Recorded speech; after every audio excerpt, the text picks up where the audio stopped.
गणेश और कार्तिकेय की दौड़ पर आधारित एक सरल हिंदी नाटक प्रस्तुत करने जा रहे हैं। नाटक का शीर्षक गणेश और कार्तिकेय की बुद्धिमानी की दौड़। पात्र भगवान शिव, माता पार्वती, श्री गणेश भगवान, कार्तिकेय, नारद मुनि। आज हम आप सबको शिव के परिवार की एक प्रेरणादायक कथा सुनाने जा रहे हैं, जिसमें बुद्धि और माता पिता का सम्मान का महत्व बताया गया है। कैलाश पर्वत पर भगवान शिव का दिव्य दरबार सजा है। देवगण उपस्थित हैं, तभी वीणा की मधुर ध्वनि सुनाई देती है। प्रणाम महादेव, प्रणाम माता, प्रणाम महादेव, प्रणाम माता। नारायण नारायण, प्रणाम महादेव, प्रणाम माता। आइए देवर्षि नारद, कहिए आप कैसे पधारे?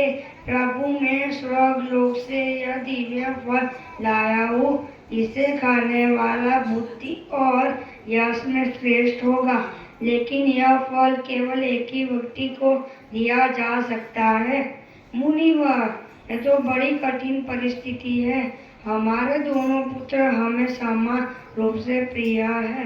वहाँ पे गणेश और कार्तिकेय खेल रहे थे और माता पार्वती और महादेव की बीच बात चल रही थी। कार्तिकेय और गणेश जी वह दिव्य फल देखा।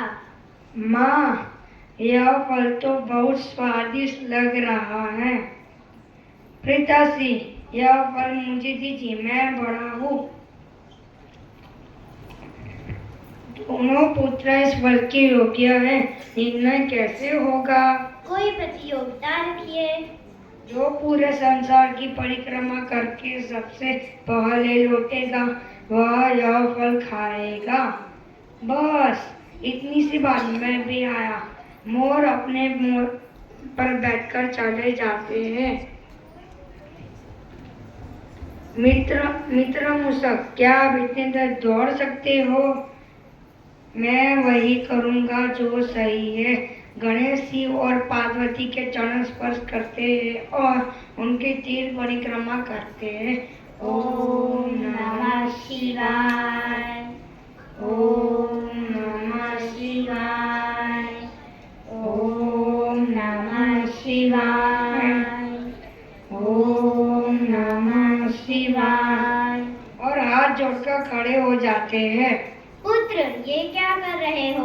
माता, मेरे लिए आप और पिता से ही पूरा संसार है। कार्तिकेय प्रशंसा से लौटते हुए मैं पर्वत, समुद्र, जंगल और अनेक राज्यों की यात्रा करके लौट आया हूँ। अब मैं विजेता हूँ। पुत्र, तुम्हारा परिश्रम सराहनीय है, लेकिन गणेश ने अपनी बुद्धि और माता पिता के प्रति श्रद्धा का परिचय दिया है। लेकिन यह संसार की परिक्रमा कैसे हुई? शास्त्रों में कहा गया है कि माता पिता का स्थान सबसे ऊंचा है। उनके चरणों में समन संस्कार सा सम्मान है। वाह, यह तो सच्चा बुद्धिमानी है। मुस्कुराते हुए, गणेश, आज आपने मुझे कलमोल सीख दी। दोनों भाई गले मिलते हैं और आपने मुझे सिखाया कि परिश्रम और साहस भी जीवन के लिए उतने ही आवश्यक है। मुझे आज अपने दोनों पुत्र गर्व हो रहा है। एक ने पराक्रम दिखाया और दूसरे ने बुद्धिमान। बल और बुद्धि दोनों आवश्यक है, लेकिन जहाँ सम्मान और विवेक हो, वही सच्ची विजय होती है।